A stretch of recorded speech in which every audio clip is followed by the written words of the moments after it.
কিরে ফুটো, কিরে ঢামড়া চোদা ওঠ রে, হাট মারা। আমার মারা দাদু মরে গেছে মারা, এইভাবে বেঁচে থেকে যায় নাকি মারা? আরে গুলমারি ওঠ মারা, মারা সেই থেকে আবার শুয়ে গেছে মালমূল খেয়ে। আমি সবাই মরা মরা পুরনো হয়ে গেল, আমরা বাড়ি যাচ্ছি, চোদনা মারা ঘুমিয়ে গেছে। কে রে মা? হ্যাঁ কে তুই? আমার দাদুকে নিয়ে তারপরে উঠবো। আরে ঢ্যামনা, দাদু ক্লিয়ার হয়ে গেছে না, আমাদের বাড়ি চলো, অনেক হয়েছে। কি বলছি মা, দাদু ক্লিয়ার? মারা দাদু ক্লিয়ার হয়ে গেল? আরে ঢ্যামনা উঠে আয় ভাই, তোকে মারা পরের দিন থেকে আবার মাল খাওয়াবো, উঠে আয় উঠে আয়।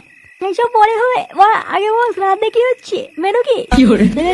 এইসব মাথা দেখে নিয়ে কি বলতে হয় বলতো? মানে 2 ঘন্টা হয়নি এখনো বুড়ো মরেছে, আর চোদনা এখনই বলছে মেনু কি? হ্যাঁ কেন মা, ভুল কি বলেছি? হ্যাঁ মা, বুড়ো গেছি তো গেছি, তাই বলে কি শ্রাদ্ধ খাবো নাকি? হ্যাঁ যাই হোক, বেশি কথা বলাবো না, হয় আমার দাদুকে নিয়ে, নাহলে ওরা বল মেনু কি হচ্ছে। ও বলতে না, এই মালটাকে তুলে নিয়ে চলো, নাহলে আজকের বাড়ি যাবে না।